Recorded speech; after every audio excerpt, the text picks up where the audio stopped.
PM Modi ने देशवासियों को आज संबोधित किया और काफी कुछ कहा। क्या उन्होंने अपने संबोधन के दौरान लोगों से अपील की, क्या कुछ कहा, आइए आपको पीएम के संबोधन की बड़ी बातें बता देते हैं। अनलॉक 1 में व्यक्तिगत और सामाजिक लापरवाही बढ़ी है। अनलॉक 2 में लॉकडाउन की तरह सतर्क रहने की जरूरत है। ये तमाम बातें पीएम ने कही। नियम तोड़ने वालों को रोकना, टोकना और समझाना होगा। गांव प्रधान हो या प्रधानमंत्री, कोई भी नियमों से ऊपर नहीं है। आत्मनिर्भर भारत के लिए हम सब लोकल के वोकल बनेंगे। गमछा, मास्क का प्रयोग और हाथों को सैनिटाइज करना जरूरी है। 90,000 करोड़ से पीएम गरीब कल्याण अन्न योजना का विस्तार। अब 30 नवंबर तक पीएम गरीब कल्याण अन्न योजना 80 करोड़ से ज्यादा लोगों को मुफ्त अनाज इस योजना के जरिए मिलेगा।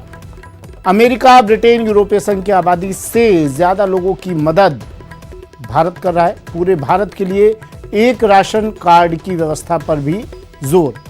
किसान और करदाताओं की वजह से गरीबों की मदद में सक्षम हुए। ये बातें प्रधानमंत्री नरेंद्र मोदी ने अपने संबोधन के दौरान कही।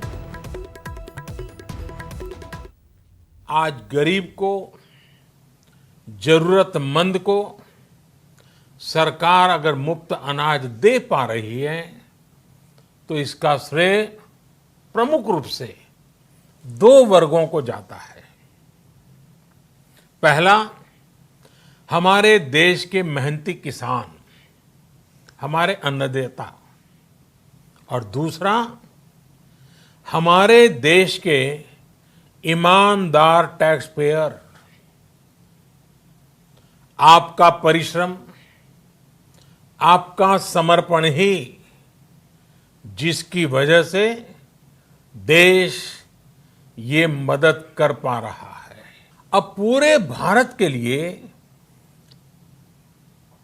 एक राशन कार्ड की व्यवस्था भी हो रही है, यानी एक राष्ट्र एक ration card, 1 nation 1 ration card. इसका सबसे बड़ा लाभ उन गरीब साथियों को मिलेगा जो रोजगार या दूसरी आवश्यकताओं के लिए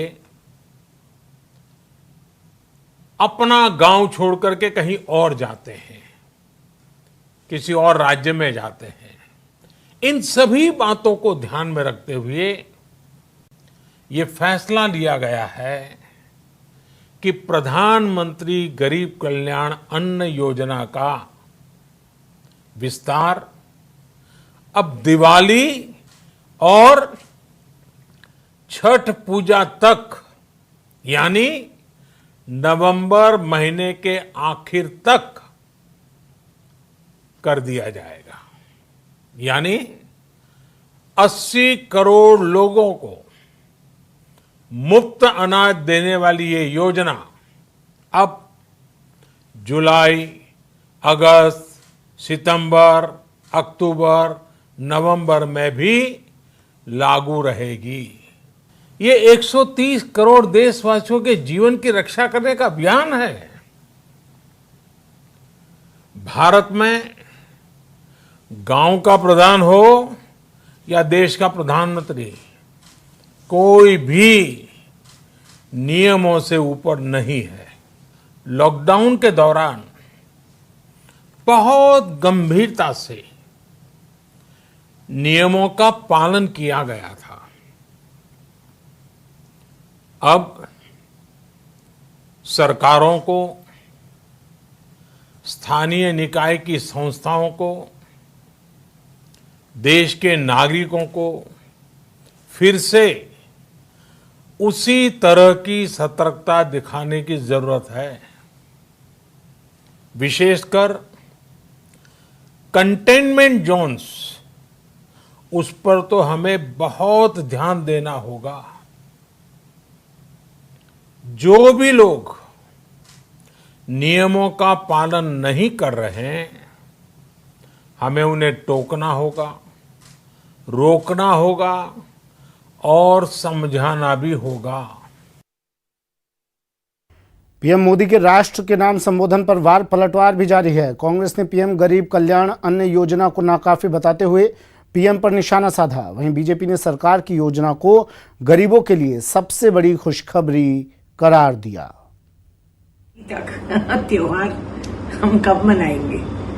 जब हमारी पेट भरा हुआ है, जब हमारे हाथ में पैसे हैं। दोनों नहीं हुआ है। प्रधानमंत्री जी, आपकी गिनती में कहीं खोट है। कहीं भी शहर में, गांव में, कहीं भी चले जाइए, कहीं भी कोई ऐसा एहसास ही नहीं हो रहा कि कोरोना कोई बीमारी थी।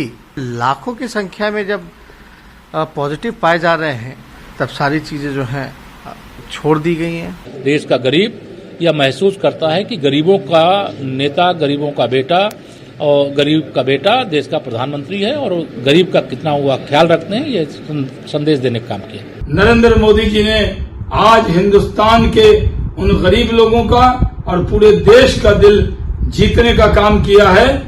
ये देश के लिए एक बड़ी खुशखबरी उन्होंने दी।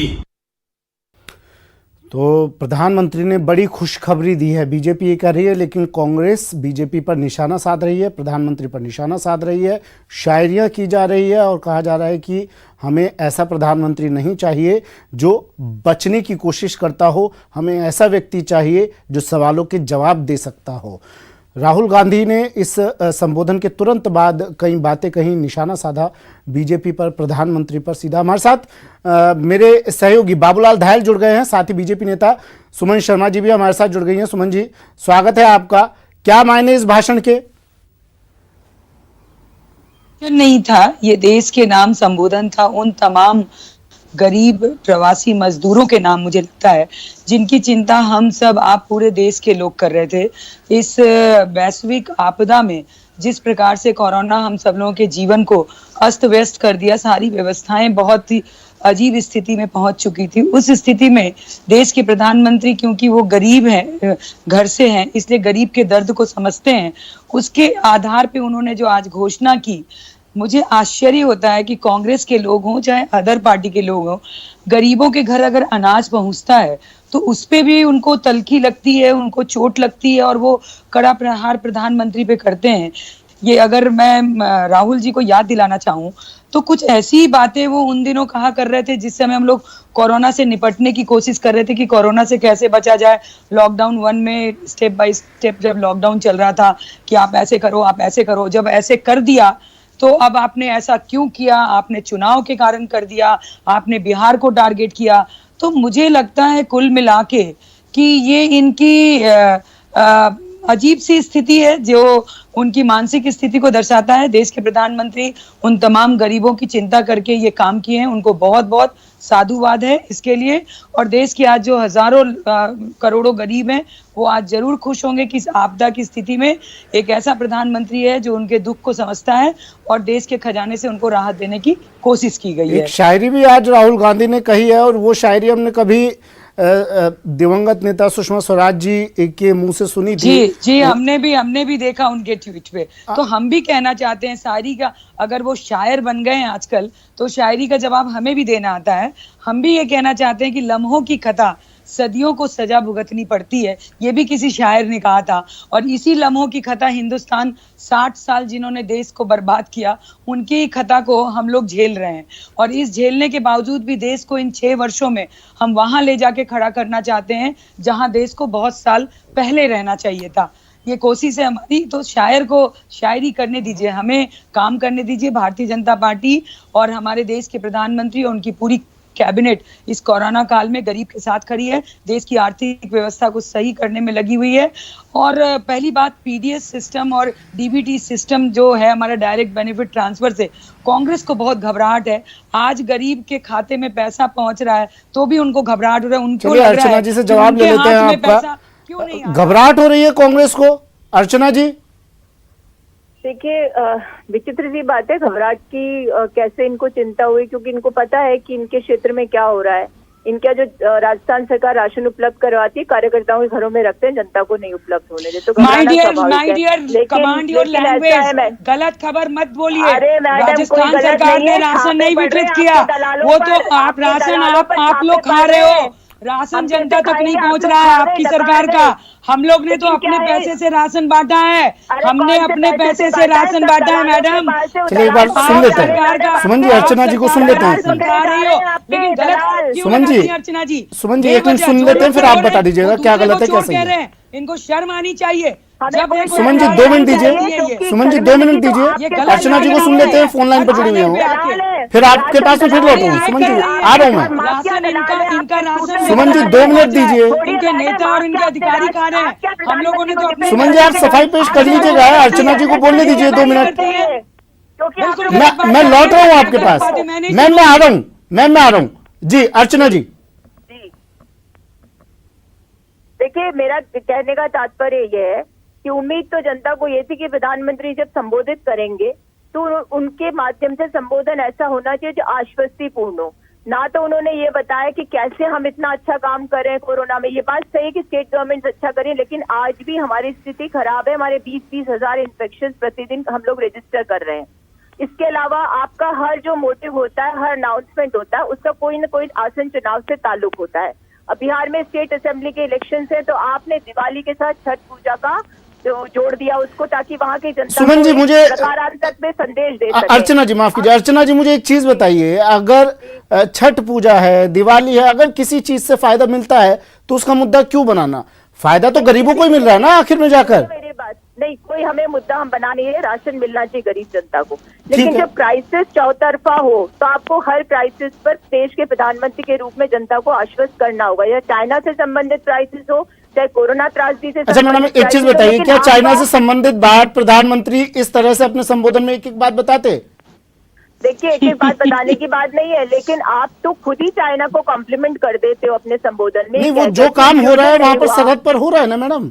देखिए, सरहद पर अपने संबोधन में प्रधानमंत्री जी खुलकर राहुल गांधी जी को बुला के बताना चाहिए, ये चाहती हैं हम सारे मोर्चे पे एक साथ काम कर रहे हैं, मल्टी जॉब देश के प्रधानमंत्री कर रहे हैं। लेकिन देखिए, राहुल गांधी और राजीव गांधी नहीं है जो आप राजीव गांधी फाउंडेशन में तो चाइना से फंड लाइए और हम जवाब मांगे तो उसका जवाब मत दीजिए। अर्चना जी, एक्चुअली अर्चना जी, असल में सवाल ये है कि देखिए मैं 2-3 दिन से सुना हूँ, राहुल जी कभी कहते हैं कि प्रधानमंत्री जी छुपिए मत, आप प्रधानमंत्री जी आप बोलिए।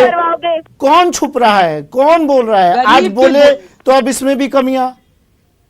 देखिए, कोई कमियां नहीं निकाल रहे हैं, लेकिन आपकी बात सच्चाई से परिपूरित होनी चाहिए। आप देश के प्रधानमंत्री किसी भारतीय जनता पार्टी की सिर्फ प्रधानमंत्री नहीं है। ऐसे में जनता ये उम्मीद करती तो गरीब क्या भारतीय जनता पार्टी की जिनके लिए घोषणा की है क्या? अच्छा सुमन जी मुझे बताइए, राहुल गांधी ने ये कहा है, सुमन जी मुझे ये बताइए, राहुल गांधी ने कहा है कि प्रधानमंत्री ने कई बिजनेसमैन का कर्जा माफ कर दिया है, प्रधानमंत्री को आप गरीबों के लिए कुछ नहीं हो रहा है। सुबह क्या बोलते हैं, शाम में क्या बोलते हैं, मुझे तो आश्चर्य लगता है कि राहुल गांधी को लेके हम लोग डिस्कस कर रहे हैं, जिनका खुद का बयान कभी कंट्राडिक्ट बन जाता है खुद के लिए, तो उनके बयानों को भारतीय जनता पार्टी कभी भी गंभीरता से नहीं लेती। कांग्रेस के लोग उनकी चाटुकारिता करें, वंशवाद करें, हमें कोई आपत्ति नहीं है। हमें हमारे देश के प्रधानमंत्री पे गर्व है, उन्होंने आज गरीब के मुंह में निवाला दिया है। अब दिवाली बोल दिया, छठ बोल दिया तो प्रॉब्लम हो गई। अब इनको लग रहा था कि बकरीद क्यों नहीं बोला, ईद क्यों नहीं बोला, अजीब सी हरकत करते हैं। गरीब के मुंह में निवाला पहुंचा है तो पेट में इनके दर्द हो रहा है। ये इनको चाइना जरूरी लग रहा है, पर गरीब की भूख मायने नहीं रखती है। इनके लिए गरीब का भूख मायने नहीं रखता है, इनके लिए चाइना मायने रख रहा है कि चाइना के बारे में क्या हो रहा है बताया जाए। चाइना में जो हो रहा है वो सार्वजनिक रूप से देश के प्रधानमंत्री जी देश की कूटनीति का बयान करेंगे। जो काम हो रहा है वहाँ सबको दिख रहा है। चाइना आज भारत सुमन जी, घबराया हुआ है। कुछ जी अर्चना जी, ये गरीब के निवाले से क्यों चिढ़ रही है, मैं पूछना चाह रहे हैं। कांग्रेस के लोग गरीब के पेट में अनाज पहुंच रहा है तो ये क्यों चिढ़ रहे हैं, इसका जवाब मांगिए। नहीं, असल में सुमन जी देखिए, अर्चना जी ये पूछ रही हैं कि देश को गरीब लोगों को काफी कुछ प्रधानमंत्री बोलेंगे आज, उनके भाषण का इंतजार किया जा रहा था कल से, लेकिन आज प्रधानमंत्री जी ने वही, ठीक है कोरोना से बचाव के लिए उन्होंने कहा और बनता है, मुखिया अगर समझाएगा तो लोगों की समझ में जल्दी आएगी, लेकिन देश और भी बहुत कुछ उम्मीदें कर रहा था प्रधानमंत्री से कि किसी तरह की कोई घोषणा हो सकती है आज। देखिए सुनिए किससे मेरी पूछा बात, आपने ये सवाल? गलत सुमन जी, व्यक्ति आपसे। को डिफेंड करने के लिए बुलाया जी है। सुमन जी, तो आपसे मैं पूछो। बताती खुद ही हूँ। जनता के हक देखिए, को देश के मारते हैं। प्रधानमंत्री से इनका लोग तो बहुत इतिहास उम्मीद है करते हैं, कि इसलिए चाहे करते हैं राशन हो, चाहे कि देश जनता के का और प्रधानमंत्री जी ने अधिकार उनकी सबको उम्मीदों मालूम पे है, इनके दलाल हमेशा पकड़े खड़े उतरे। जाने इसी का, का परिणाम है इनके कि फोन भारतीय को जनता टैप हुए पार्टी उनके साथ। दोबारा मेजोरिटी में बनी। आज भी मालूम है, जनता बहुत उम्मीद कर रही है। पेट्रोल डीजल भी एक इशू है, चाइना भी आसमान एक छू इशू रहा है, है ना, लेकिन चिंता सबसे है ना, जरूरी तो जो बोलते क्यों नहीं करोड़ों हो? प्रवासी अपने राज्य की ओर मूव किए, उनकी चिंता राज्य के लोग नहीं कर रहे थे। इसलिए देश के प्रधानमंत्री हाँ, पूरे देखिए, पूरे देश के के लिए राज्य की अगर चिंता गरीबों के निवाला का आपके प्लान प्रवासियों नहीं, को कांग्रेस ये संबोधन भी के पूछ रही है माध्यम सुमन से जी देते हैं कि तो क्या उसमें क्या मिर्ची क्यों लग रही क्या है? ये और ऐप बैन चाइना कर देने से चाइना को लेकर क्या देश ये कहीं ऐप पीछे बैन कर नहीं हुआ देने है। से चीन को चाइना जवाब के मिल लिए गया? उनको कह दीजिए, चाइना से कहिए कि चाइना का चिंता करना छोड़ दें। हम राजीव नहीं मैडम, गांधी फाउंडेशन में चिंता तो देश करनी को पड़ेगी ना, देश को देशवासी हैं। बेचने के लिए पैसे समस्त नहीं लेते देशवासियों हैं। को चिंता है। भारतीय जनता पार्टी या चिंता देश के होनी प्रधानमंत्री चाहिए। मैडम, राजीव चिंता गांधी तो होगी ना। फाउंडेशन के नाम से चाइना से पैसा नहीं नहीं, लेते इनके लिए हैं। तो सब हम चिंताएं देश का छोड़ 1 दो, इंच नहीं बिकने इनमें देंगे। ईश्वरीय ये शक्ति मान है, के सब कुछ चलिए, कर देंगे। देश की चलिए। संप्रभुता ये भ्रष्टाचार हमारी के झलक प्राथमिकता छोड़ है। दें, ये क्या चलिए, करेंगे चलिए। मुझे सुरक्षा बताइए। हमारा दायित्व है। चलिए, और शुक्रिया हम उसको कर शुक्रिया रहे हैं। शुक्रिया सुमन जी। चाइना की भी चिंता अर्चना जी, छोड़ आप ब्रेक के बाद स्वागत है आपका। बढ़ते हैं अगली खबर की ओर। प्रदेश के किसानों को बड़ी राहत मिली है। कर्ज चुकाने की समय सीमा बढ़ा दी गई है उनकी, 30 जून से बढ़ाकर अब ये समय सीमा 31 अगस्त कर दी गई है। खरीफ, रबी, सहकारी फसली कर्ज की अवधि बढ़ाई गई है। प्रदेश के लाखों किसानों को इसका लाभ मिलेगा।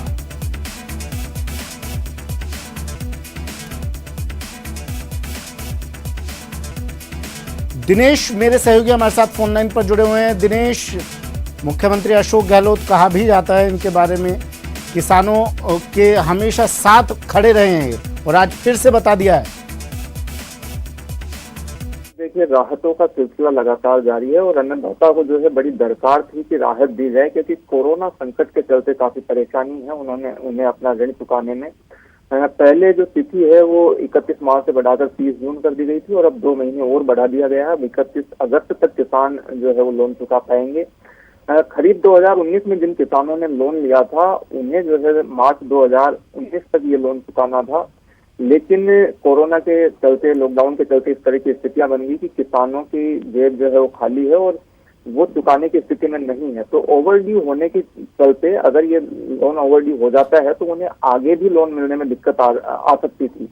अभी क्योंकि खरीफ 2020 के तहत लोन किसानों को दिया जा रहा है, 10,000 करोड़ के ऋण वितरित करने का लक्ष्य है और अभी तक केवल 69,900 करोड़ का जो है वो ऋण किसानों को बांटा गया है। तो ये किसान जो है वो वंचित रह सकते थे जिन्होंने अपना लोन नहीं चुकाया। तो अब ये एक बड़ी राहत हम कह सकते हैं कि सरकार द्वारा किसानों को दी गई है और इसकी मांग जो है वो लगातार उठ रही थी। जो यूनियन है, कोऑपरेटिव बैंक एम्प्लॉय यूनियन, उन्होंने भी इस तरह की मांग उठाई थी। मुख्यमंत्री और सहकारिता मंत्री से आग्रह किया था कि ये स्थिति बढ़ाई जाए, क्योंकि भारत सरकार भी जो है वो व्यावसायिक बैंकों से जो फसली ऋण लिया जाता है उसकी तिथि 31 अगस्त तक बढ़ा चुकी है जी। तो अब जो है वो मांग मानी गई है किसानों की और यहाँ पर एक बड़ी राहत किसानों के लिए। लाखों किसान इससे लाभान्वित होंगे सीधे तौर पर, क्योंकि खरीफ 2019 की अगर बात शुक्रिया दिनेश, तमाम तो जानकारी के लिए। तो 30 जून से बढ़ाकर समय सीमा 31 अगस्त तक कर दी गई है कर्ज चुकाने की। प्रदेश के किसानों को बड़ी राहत मुख्यमंत्री अशोक गहलोत की तरफ से। गहलोत सरकार ने कोरोना 2 के लिए गाइडलाइन जारी, कोरोना अनलॉक डाउन 2 के लिए गाइडलाइन जारी कर दी है। प्रदेश सरकार ने स्कूल, कॉलेज, शिक्षण संस्थान, कोचिंग संस्थान, मेट्रो, रेल, सिनेमा, जिम सहित धार्मिक समारोह पर लगी रोक को 1 जुलाई से बढ़ाकर 31 जुलाई कर दिया है। राज्य सरकार ने केंद्र सरकार के कोरोना अनलॉक 2 के लिए जारी गाइडलाइंस पूरी तरह से लागू कर दी है। हालांकि राज्य सरकार ने ग्रामीण क्षेत्रों में श्रद्धालुओं की सीमित संख्या वाले धार्मिक स्थलों को 1 जुलाई से खोलने की अनुमति दे दी है और शहरों में सभी धार्मिक स्थलों के बंद रखने का फैसला लिया है। राज्य के गृह विभाग ग्रुप 9 की ओर से जारी आदेश के अनुसार 31 जुलाई तक शिक्षण संस्थानों पर रोक रहेगी। सीएम गहलोत ने कोरोना को लेकर हुई बैठक में साफ इशारा किया है कि अनलॉक के मामले में केंद्र की गाइडलाइन का अनुपालन किया जाएगा और स्कूल, शैक्षणिक संस्थान, कोचिंग संस्थान खोलने पर निर्णय केंद्र की गाइडलाइन के तहत ही किया जाएगा। अनलॉक 2.0 की गाइडलाइन में संशोधन भी किया गया है। प्रदेश में सभी शॉपिंग मॉल खुले रहेंगे। होटल, रेस्टोरेंट, प्रदेश में क्लब और बार भी खुले रहेंगे। गृह विभाग ने संशोधित आदेश जारी कर दिया है।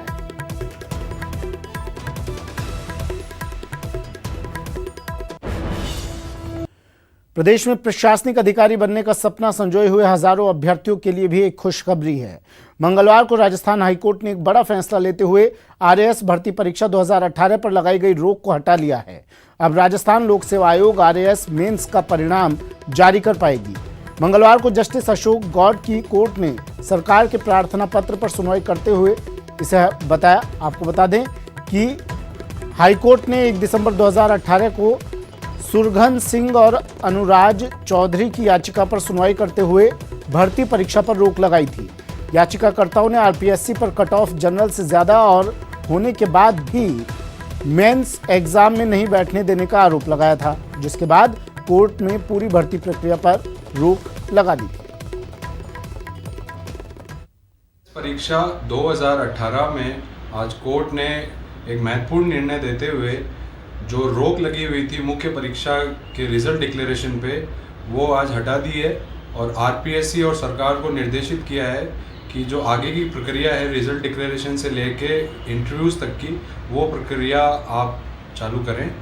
आज हाईकोर्ट के अंदर जो याचिका लगी थी उसमें प्रार्थना पत्र लगाया गया था आरपीएससी और राज्य सरकार की तरफ से। राज्य सरकार ने ये कहा कि जून 2020 के अंदर हमने नियमों में संशोधन कर दिया। नियम 15 के अंदर हमने ये संशोधन किया कि सारी वैकेंसी का टोटल का 15 गुना है उन अभ्यर्थियों को पास किया जाएगा, जिसमें कि सभी वर्गों का प्रतिनिधित्व हो। यदि एक वर्ग का कम प्रतिनिधित्व है तो उतने तक